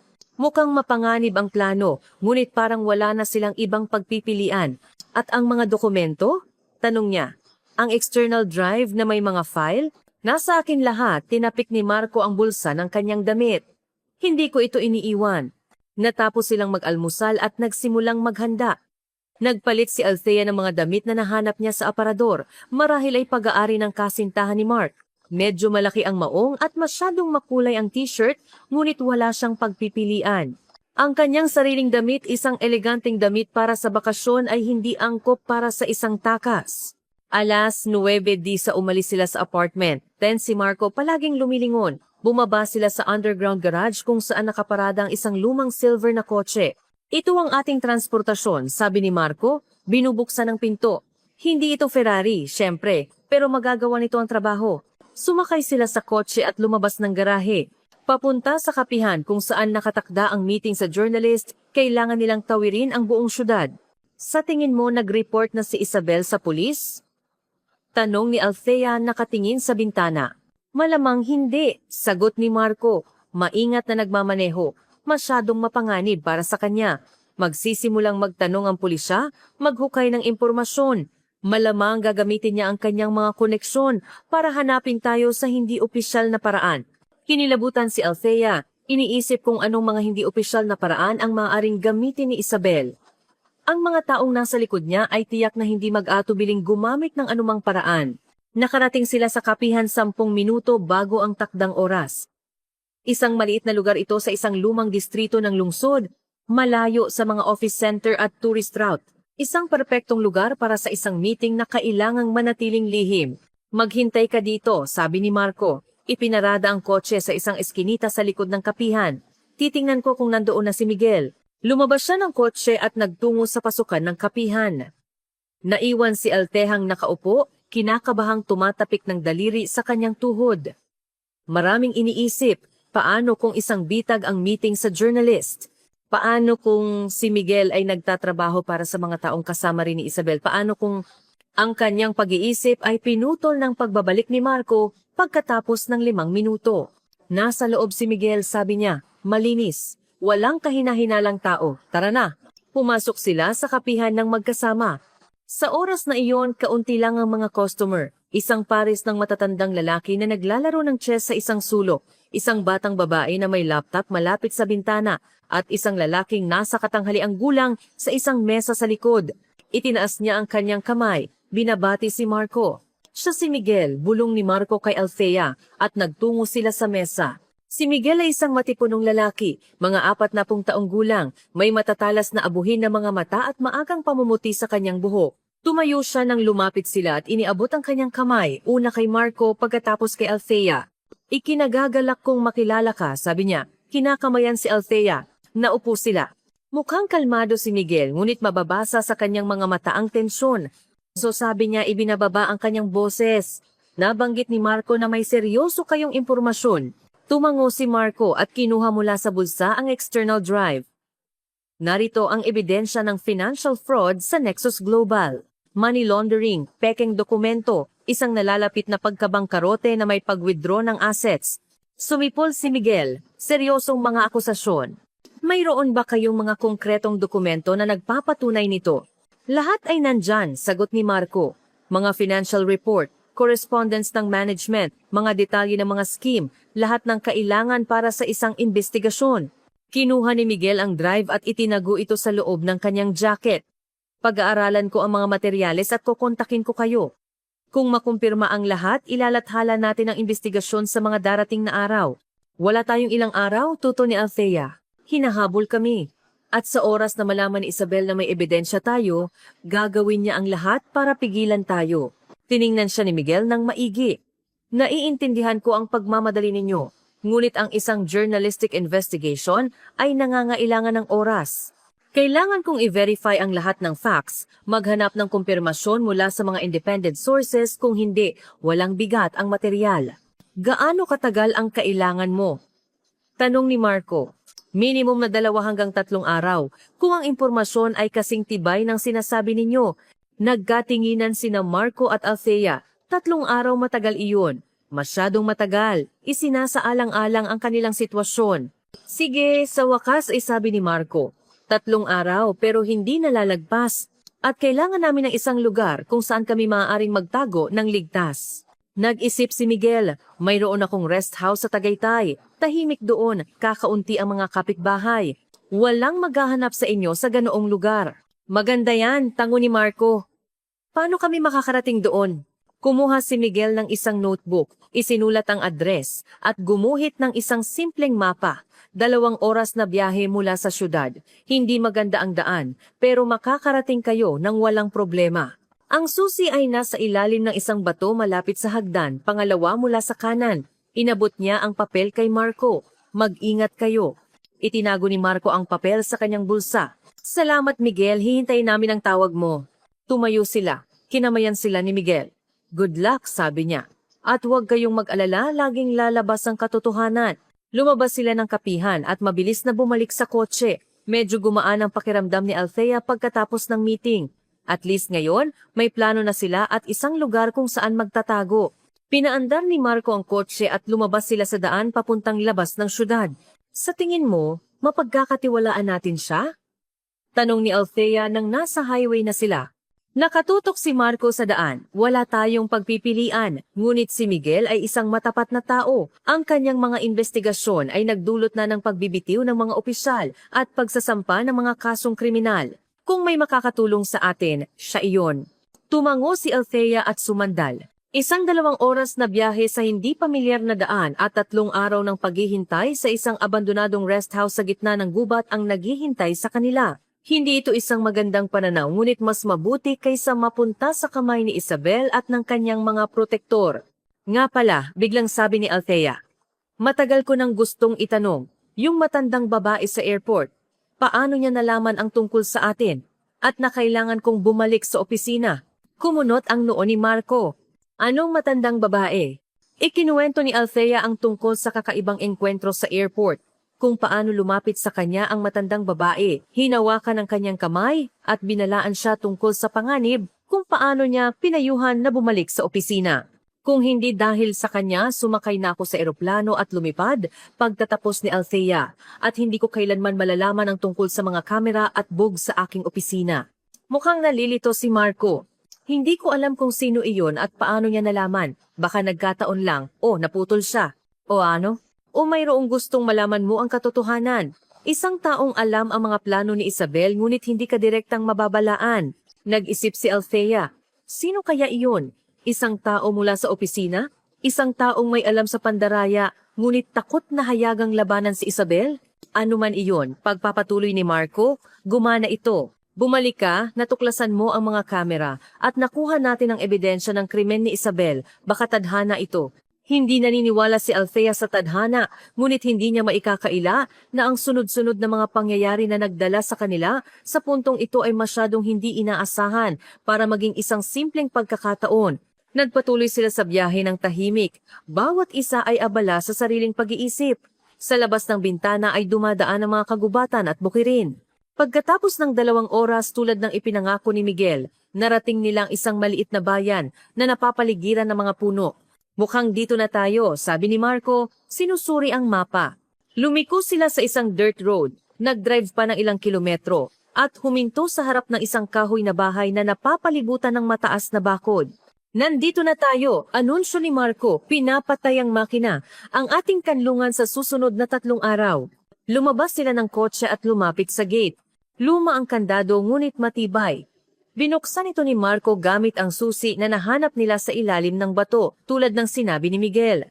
Ang rest house ay mas maluwag kaysa sa itsura nito sa labas. 2 kwarto, isang sala na may fireplace, isang kusina na may lumang kalan at modernong stove. Luma ngunit malinis na kasangkapan, mga istante ng libro, kahit isang telebisyon. Hindi masama, sabi ni Althea, tinitingnan ang paligid, at least hindi tayo matutulog sa kotse. Tumango si Marco at nagsimulang suriin ang mga supply sa kusina. Sa mga aparador ay may mga delata, bigas, pasta, tsaa at kape. Walang laman ng ref? Hindi nakakagulat kung matagal nang hindi napupunta dito si Miguel. Sapat na ang pagkain natin para sa ilang araw, sabi niya. Ngunit ang tubig ay kukunin natin sa balon sa likod bahay. Sana hindi pa ito tuyo. Lumapit si Althea sa bintana. Mula dito, tanaw ang gubat na halos dumidikit na sa bakod ng bahay. Tahimik, payapa, ligtas. At least, ganoon ang pakiramdam. Anong gagawin natin sa 3 araw na ito? Tanong niya. Lumapit si Marco at tumabi sa kanya. Maghihintay. At aasa na tutuparin ni Miguel ang kanyang salita at ilalathala ang investigasyon sa lalong madaling panahon. Tumango si Althea. Paghihintay iyon lang ang natitira sa kanila. Maghintay at mag-isip tungkol sa hinaharap na ngayon ay mukhang napakahindi tiyak. Ang 3 araw sa rest house ni Miguel ay dumaan ng napakabagal. Walang internet, walang koneksyon sa labas, walang balita kung ano ang nangyayari sa syudad. Ang oras ay parang tumigil. Ginugol ni Althea ang mga araw sa pagbabasa ng mga libro na nahanap niya o pagtulong kay Marco sa mga gawaing bahay. Inayos nila ang kanilang pamumuhay. Nagluluto sa lumang kalan, nag-iigib ng tubig mula sa balon, at sa gabi ay nauupo sa tabi ng fireplace, nakatingin sa apoy. Halos hindi nila pinag-uusapan ang nakaraan, masyadong masakit ang paksa. Sa halip, tinatalakay nila ang mga plano para sa hinaharap kahit na alam nilang pareho kung gaano ito ka-inserto. Kung magiging maayos ang lahat, sabi ni Marco, kung ang investigasyon ni Miguel ay magdudulot sa pag-aresto kay Isabel at sa kanyang mga protektor, makakabalik tayo, magbibigay ng testimonya sa korte, tutulong sa investigasyon, at pagkatapos. Pagkatapos? Tanong ni Althea, anong mangyayari pagkatapos? Nagkibit-balikat si Marco. Hindi ko alam. Magbabago ang lahat. Tiyak na isasara o i-reorganize ang Nexus Global. Kakailanganin nating maghanap ng bagong trabaho, marahil sa ibang syudad. Iniisip ni Althea ang kanyang karera. 5 taon sa Nexus Global, unti-unting pag-angat mula sa isang simpleng analyst hanggang sa pinuno ng departamento. At lahat ng iyon ay nawala sa isang araw, isang desisyon na tumakas kasama ang asawa ng kanyang boss. Ngunit nagsisisi ba siya? Sulit ba ito? Hindi alam ni Althea. Hindi niya masusukat ang mga kahihinatnan ng kanyang mga aksyon hanggat hindi pa tapos ang lahat, hanggat hindi pa sila ligtas. Sa 3 araw ng kanilang pag-iisa, nagising si Althea sa tunog ng isang paparating na sasakyan. Sumilip siya sa bintana at nakita ang isang luma at gasgas na jeep na humihinto sa gate. Lumabas dito si Miguel. Marco! Tawag niya. Nandito si Miguel! Lumabas si Marco mula sa kusina, pinupunasan ang kanyang mga kamay. Lumabas sila sa beranda para salubungin ang bisita. Miguel, hindi ka namin inaasahan ng ganito kaaga. Kinamayan ni Marco ang journalist. Mukha siyang pagod ngunit masaya. May maitim na bilog sa ilalim ng kanyang mga mata. Ang kanyang balbas ay nagpapatunay na ilang araw na siyang hindi natutulog. May magandang balita ako, sabi niya, pumapasok sa bahay. Handa na ang material. Lalabas ito bukas ng umaga, sabay-sabay sa aming publication at sa 3 malalaking news portal. Nagkatinginan sina Althea at Marco. Nagsisimula ng gumana ang kanilang plano. Ano ang nasa material? Tanong ni Althea. Nang pumasok sila sa sala, umupo si Miguel sa isang upuan at kinusot ang kanyang mukha. Lahat. Ang kumpletong scheme ng money laundering sa Nexus Global. Mga pangalan, petsa, halaga. Ebidensya na si Isabel de Leon ay kumikilos sa ilalim ng utos ng mga matataas na opisyal. Mga detalye ng nalalapit na pagkabangkarote ng kumpanya. Kinuha niya ang kanyang laptop mula sa bag at binuksan ito. Tingnan ninyo, sabi niya, ipinapakita sa kanila ang screen, ang draft ng artikulo. Yumuko sina Althea at Marco sa laptop, binabasa ang material. Ito ay isang ganap na investigasyon, detalyado at kapani-paniwala. Hindi lang ginamit ni Miguel ang mga dokumentong ibinigay nila, kundi nakahanap din siya ng karagdagang kumpirmasyon mula sa ibang mga mapagkukunan. Nakakabilib, sabi ni Marco nang matapos sila. Napakalaking trabaho ang ginawa mo sa maikling panahon. Mahinang ngumiti si Miguel. 3 araw na walang tulog, 12 ng mga tawag at meeting. Ngunit sulit ito, isang bomba ang material. Pagkatapos ng publication nito, magsisimula ang investigasyon at hindi na makakalusot si Isabel at ang kanyang mga protektor. At paano kami? Tanong ni Althea. Binanggit ko lang kayo bilang mga anonymous sources, sagot ni Miguel. Hindi lalabas ang inyong mga pangalan.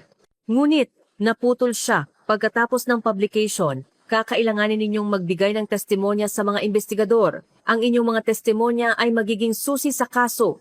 Tumango si Marco.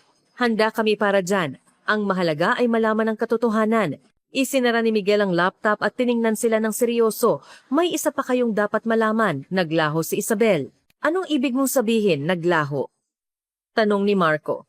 Umalis siya ng bansa 2 araw na ang nakalipas. Ayon sa aking mga source, lumipad siya sa isang private jet patungo sa isang bansa na walang extradition treaty. Marahil naramdaman niya ang panganib at nagpa siya na wag nang sumugal.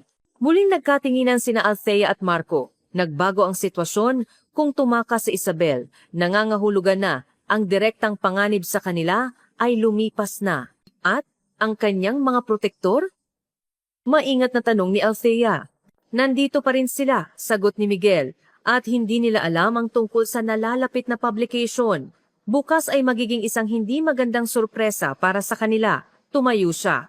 Pumunta ako para balaan kayo at sabihin na bukas, pagkatapos lumabas ang material, darating ang mga kinatawan mula sa NBI. Kukunin nila ang inyong opisyal na testimonya at magbibigay ng proteksyon kung kinakailangan. Salamat Miguel, iniabot ni Marco ang kanyang kamay. Nanganganib ka rin tulad namin. Kinamaayan siya ng journalist.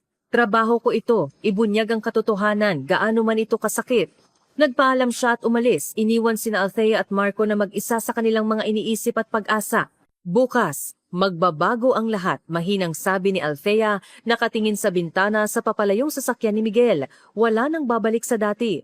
Lumapit si Marco at maingat na hinawakan ang kanyang kamay. Para ito sa ikabubuti Althea, ginagawa natin ang tama. Pinipigilan natin ang mga krimen, iniligtas ang kumpanya, pinoprotektahan ang mga taong maaaring maapektuhan ng pandaraya ni Isabel. Tumingin si Althea sa kanya. Sa sandaling iyon, halos naniwala siya sa kanya.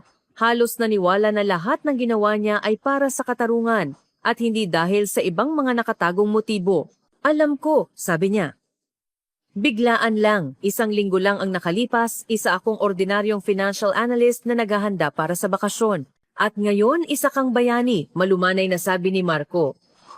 1 taong hindi natakot na labanan ang sistema, ang korupsyon at ang krimen. Mapait na ngumisi si Althea. Bayani, gusto ko lang maging masaya kasama ka. Ngunit nauwi ako sa isang kwento ng financial fraud, pagtakas at investigasyon. Yumuko si Marco. Patawarin mo ako, mahinang sabi niya. Hindi dapat kita isinama dito. Hindi dapat ginamit ang iyong nararamdaman. Ngunit ginawa mo. Putol ni Althea. At ngayon, nandito tayo. Naghihintay sa artikulo bukas na magbabago sa ating buhay magpakailanman. Inalis niya ang kanyang kamay. Huwag na nating pag-usapan iyan ngayon. Mayroon pa tayong isang gabi bago. Bago ang lahat ng mangyayari bukas. Maghapunan na lang tayo, umupo sa tabi ng fireplace na parang mga normal na tao. Walang usapan tungkol sa mga krimen, investigasyon at hinaharap. Tumango si Marco, tinatanggap ang kanyang mungkahi.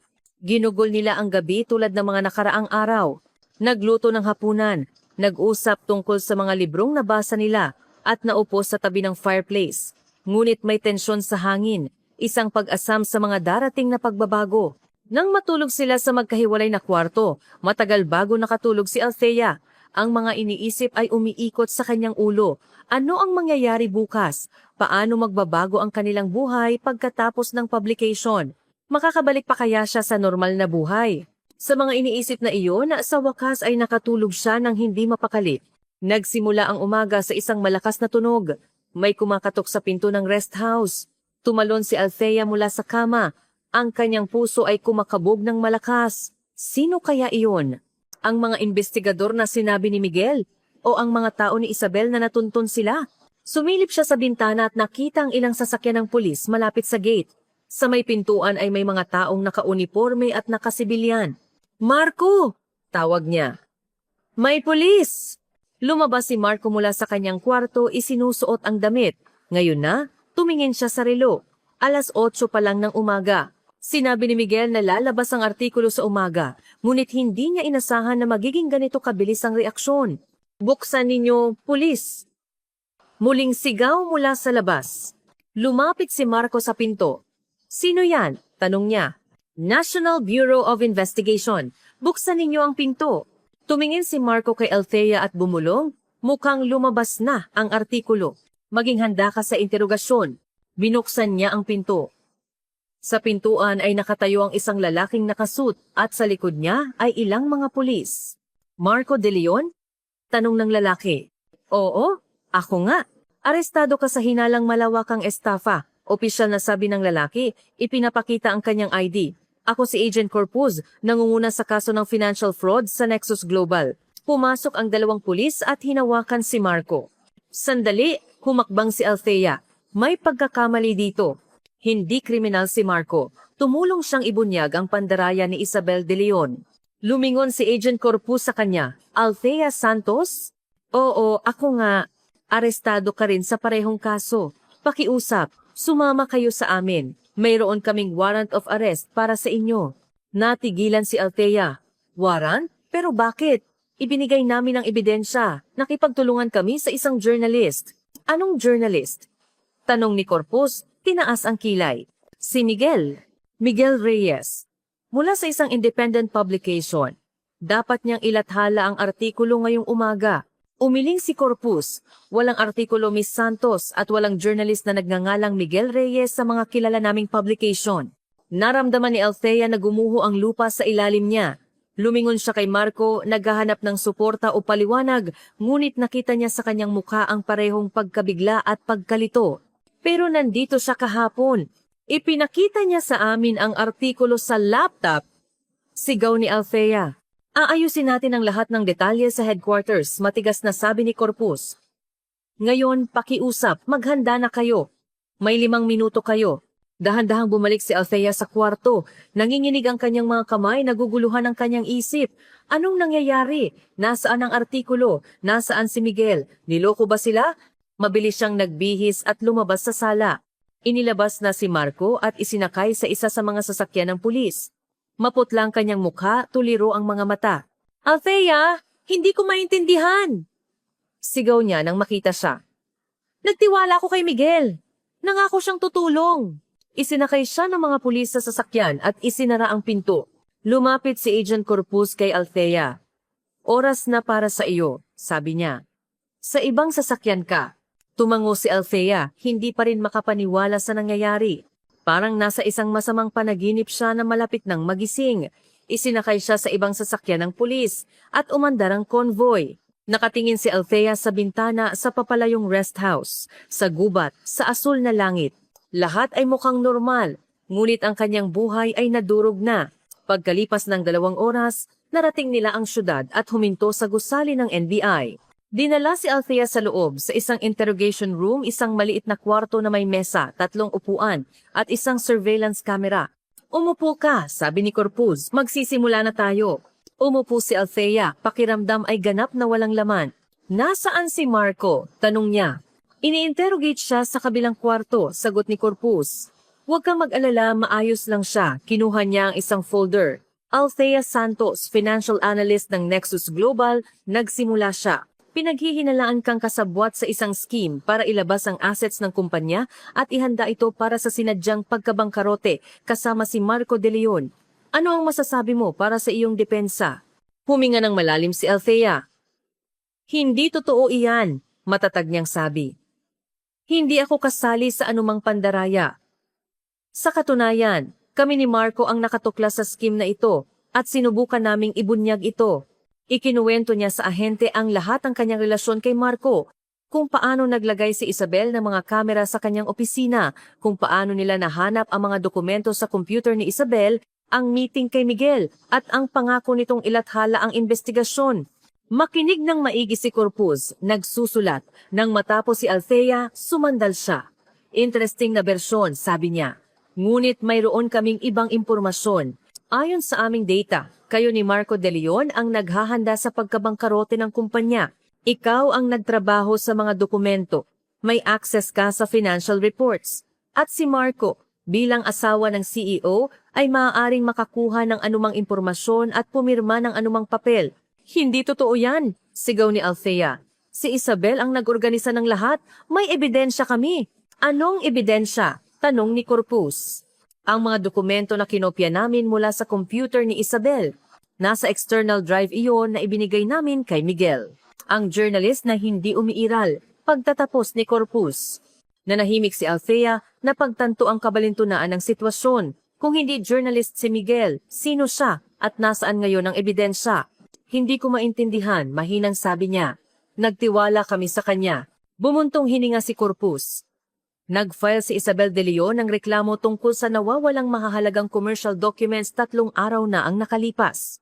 Sinasabi niya na ninakaw ninyo ni Marco ang mga ito para sa blackmail at pandaraya. Isinasaalang-alang ang inyong personal na relasyon sa kanyang asawa, mukhang malinaw ang motibo. Naramdaman ni Althea ang galit at desperasyon. Kasinungalingan iyan, pinlano lahat ni Isabel. Alam niya ang tungkol sa aming relasyon mula pa sa simula. Minanmanan kami at ginamit ito bilang takip sa kanyang sariling mga krimen. Nasaan ang ebidensya? Kalmadong tanong ni Corpus. Nasa drive na ibinigay namin kay Miguel na hindi umiiral, pagtatapos ni Corpus. Yumuko si Althea, tila wala ng pag-asa. Walang ebidensya, walang saksi, walang artikulo salita niya laban sa salita ni Isabel, at malinaw kung sino ang mas paniniwalaan. Gusto ko ng abogado. Sa wakas ay sabi niya.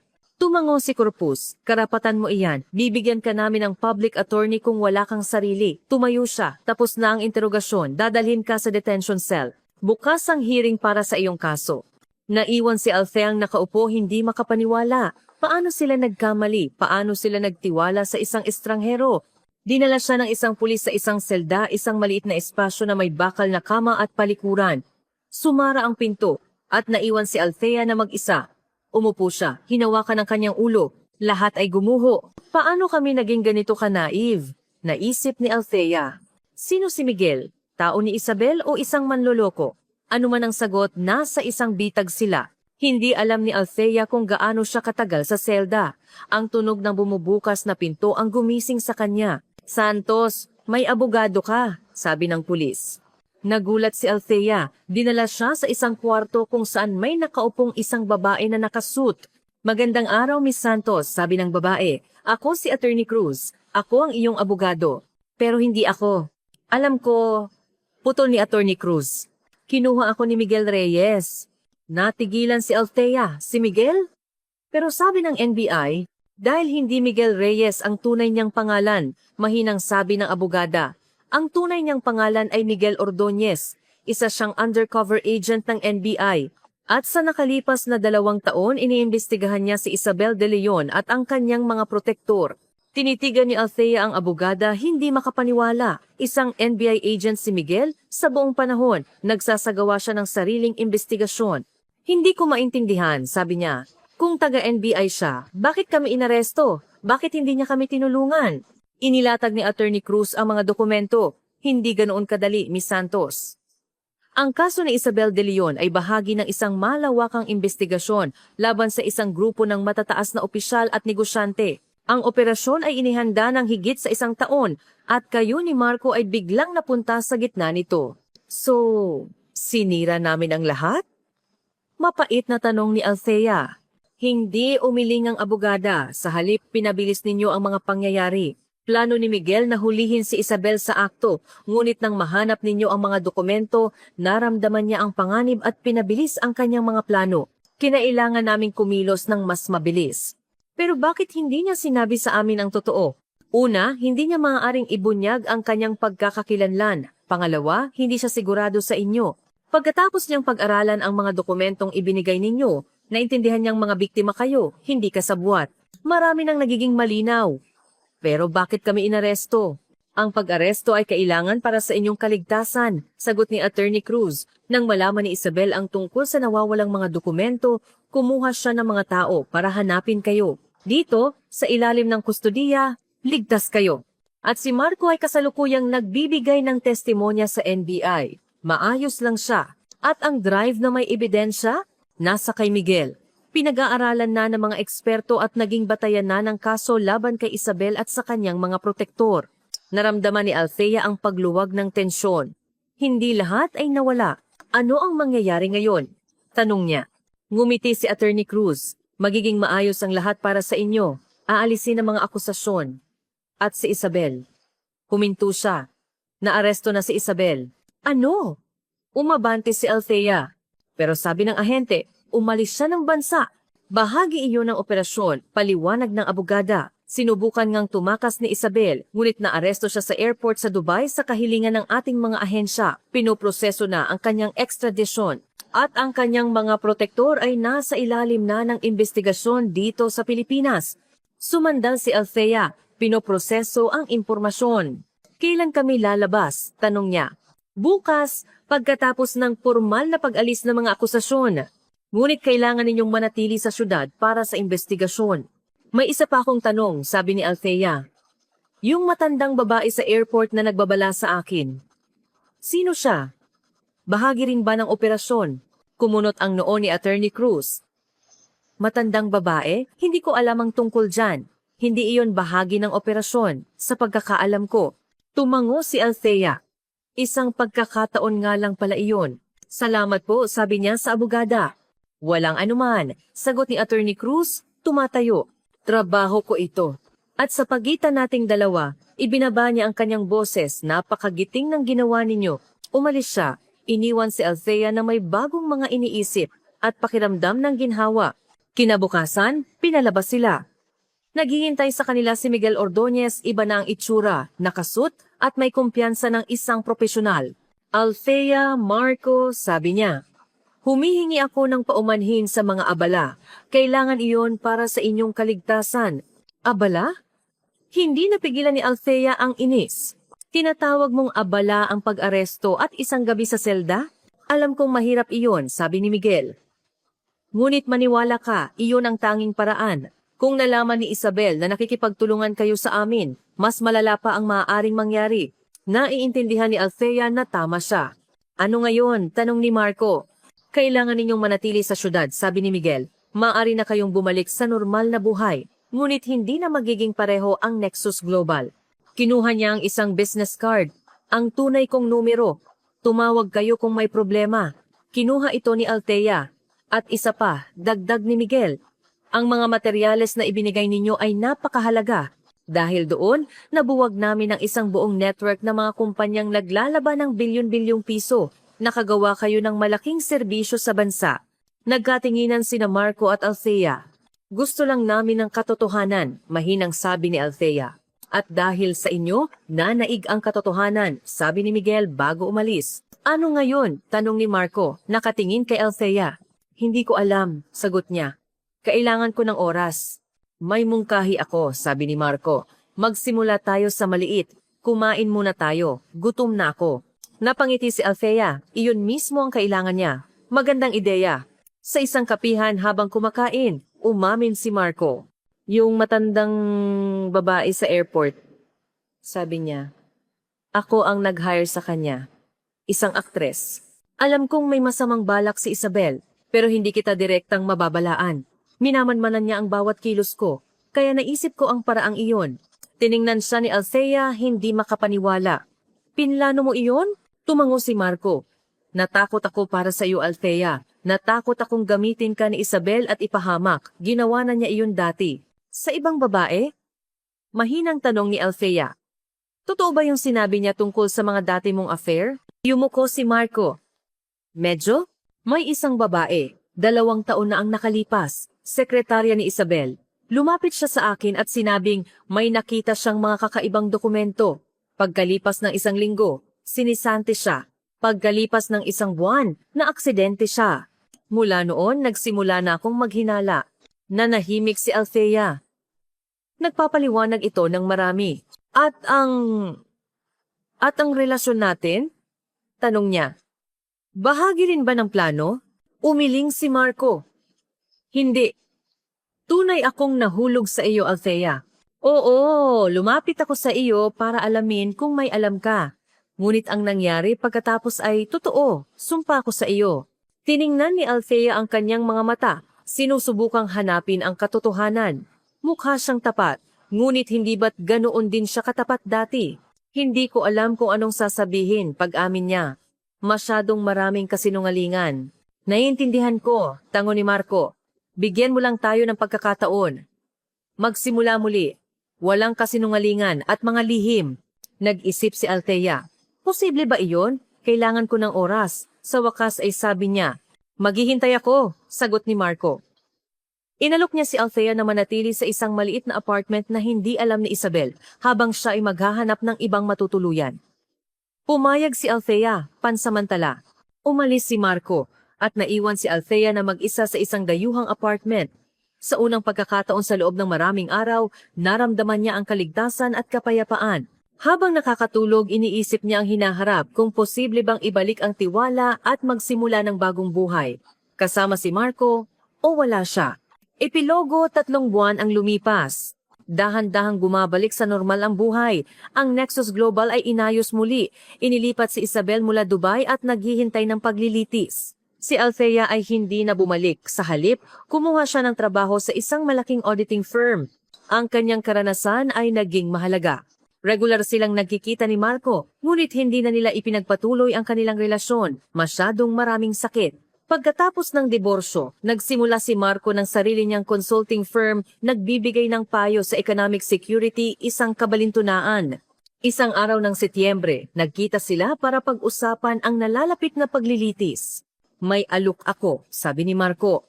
Inaanyayahan akong maging consultant sa isang international company sa Singapore. Kontrata para sa 1 taon. Congratulations, tapat na sabi ni Althea. Iniisip ko pa, sabi ni Marco. Ikaw, may mga plano ka ba? Hindi ko alam, sagot niya. May kulang. Alam mo, sabi ni Marco, maaari kitang irekomenda sa kumpanyang iyon. Naghahanap din sila ng mga financial analyst. Perpekto ang iyong kwalifikasyon. Nagulat si Althea. Inaalok mo akong sumama sa iyo sa Singapore? Hindi eksakto, umiling si Marco. Inaalok kita ng isang magandang career opportunity.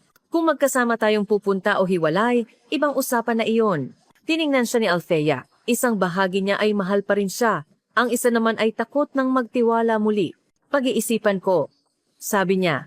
Umuwi si Althea at nag-isip. Isang bagong buhay sa Singapore. Nakakatukso. Ngunit handa na ba siyang magtrabaho muli kasama si Marco? At higit sa lahat, handa na ba siyang magtiwala muli sa kanya? Tumingin siya sa bintana. Hindi na siya ang dating Althea, mas malakas na siya, mas matalino. Kinuha niya ang telepono at tinawagan si Marco. Sa tingin ko, sabi niya, gusto kong malaman ang higit pa tungkol sa kumpanyang iyon. Maaari mo bang ipadala ang resume ko? Siyempre, may ngiti sa boses ni Marco. Ngunit, dagdag ni Althea, hindi ito nangangahulugang magkakasama tayong muli. Hindi pa ako sigurado. Naiintindihan ko, sagot ni Marco. Ano man ang piliin mo, susuportahan kita. Ibinaba ni Althea ang telepono, ramdam ang isang kakaibang kapayapaan. Sa unang pagkakataon sa mahabang panahon, tumingin siya sa hinaharap ng may pag-asa, hindi takot, ang buhay ay nagpapatuloy. At sino ang nakakaalam, marahil ang bagong kabanata ng buhay na ito ay magiging mas maliwanag at mas masaya kaysa sa nakaraan. Ngumiti si Althea at binuksan ang bintana, pinapasok ang sariwang hangin. Handa na siya para sa mga bagong simula, para isulat ang kanyang sariling kwento, isang kwento kung saan siya mismo ang nagpapasya kung ano ang gagawin at kung sino ang pagkakatiwalaan. At kahit na nagsisimula pa lang ang kwentong ito, ramdam ni Althea na magiging mas masaya ito kaysa sa nakaraan dahil ngayon, alam na niya ang halaga ng katotohanan at mas naniniwala na siya sa kanyang sarili kailanman.